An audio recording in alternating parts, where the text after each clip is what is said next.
Well, howdy there, Internet people. It's Bo again. So, today we are going to talk about individualism and masculinity and femininity and song lyrics and some historical facts and ancient combat, all kinds of stuff. Because I got a message that came in that is pretty unique. So, I'm going to read the whole thing and then we'll go through it in sections. I have a question about individualism. You seem to promote individualism and masculine strengthening of self with every chance you get. I have to assume, because of your Irish heritage, Rule 303 is a reference to a nation once again. Drawing references and imagery of the Spartans at Thermopylae hints to a desire to promote the masculine individualism and taking control when needed. How do you also promote collective ideas like collective bargaining and community networks? This seems ridiculously incoherent. A major part of your branding is tapping into the men who individually face down the agoge, but then you promote this feminine cooperative. I love your political takes, but your philosophy needs work. If you're going to promote metaphorical fighting politically, you need to acknowledge the great fighters were always individualists. You need to promote that figurative aggression towards the political enemy. First, I do want to thank you for saying metaphorical and figurative, acknowledging the non-violent approach there. So this is really unique on a whole bunch of different levels. So now we're going to run through it. Now that you know where it's going, you seem to promote individualism and masculine strengthening of self with every chance you get. Okay, I don't view individualism or strengthening of self, the idea of being a strong individual person, as a masculine trait. That's not the way I see that at all. I have to assume, because of your Irish heritage, Rule 303 is a reference to a nation once again. It's not, but cool. That's kind of cool. For those that don't know, A Nation Once Again is a song from Ireland, and it references 300 men and 3 men. 303. I mean, it tracks. It makes sense. I do want to point out, just for the sake of clarity, that that's referencing 2 separate incidents. 300 at Thermopylae, as mentioned in the message. 3 at a battle in the early days of Rome against the Etruscans. It's 2 separate things.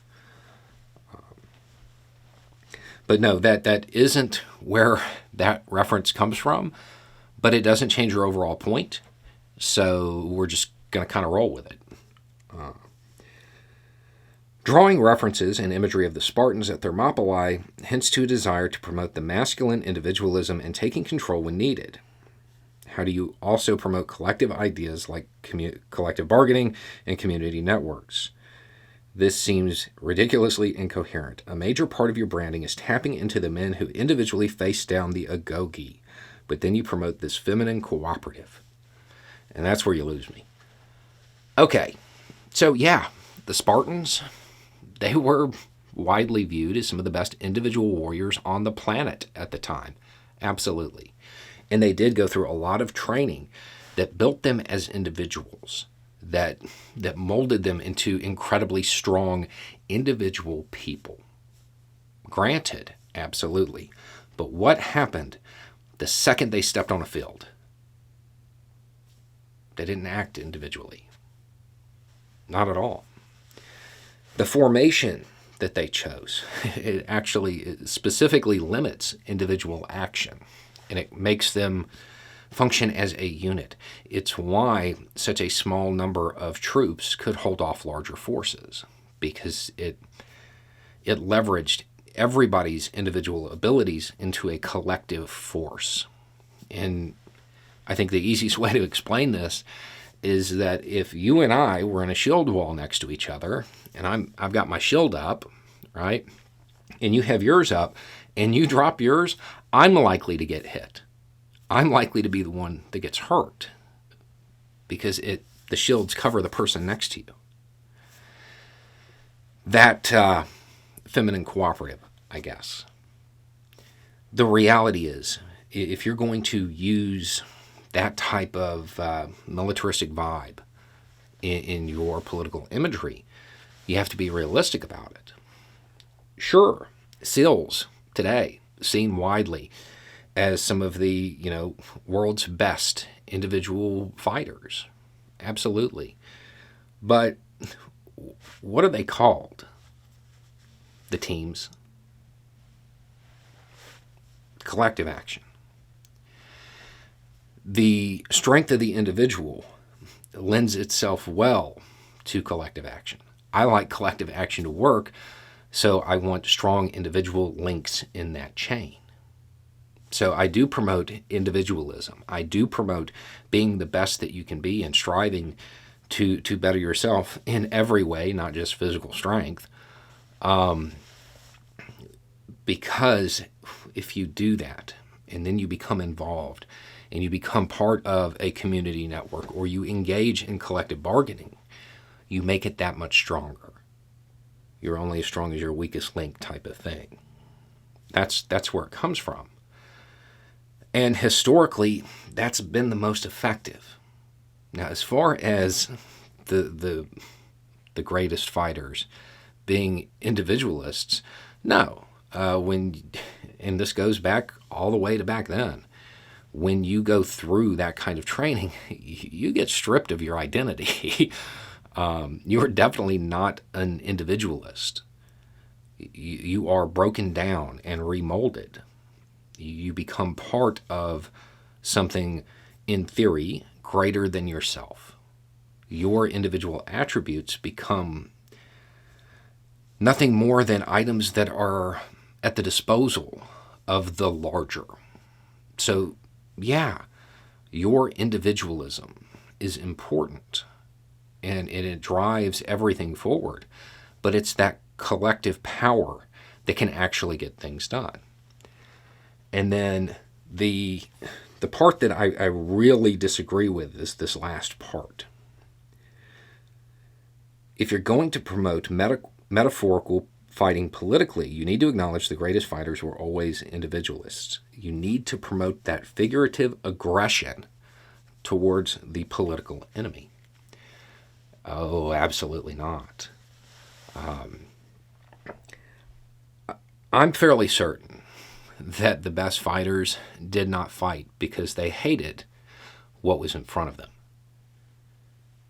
That they fought because they loved what was behind them. The general idea of separating things up between the masculine and feminine, on some levels, yeah, it makes sense from a point of view of this is how society has operated. But when you are trying to move towards a more egalitarian society, a lot of that kind of slips away. And it's also worth noting that up until very, very recently, the roles, they weren't as open as they are now. So trying to frame things in a way that appeals solely to the masculine or solely to the feminine is going to be a failure. It's not going to work. And I would imagine that if you have this kind of take on something, you would say that society was better off when men were men and women were women, or something along those lines, whatever it is. The idea that those roles both had to be filled. That's true, no matter what. No matter what, that has to happen. Just because the social constructs of today and the roles, the gender roles that exist and the way people look at things are shifting, it doesn't negate the fact that all of that has to be fulfilled for a functioning society. And if you're trying to achieve something that is more fair, that is more equal, you need everybody. And you need all of those attitudes. And if you want to be a strong individual, it might be a good idea to be able to embrace all aspects of it. Anyway, it's just a thought. Y'all have a good day.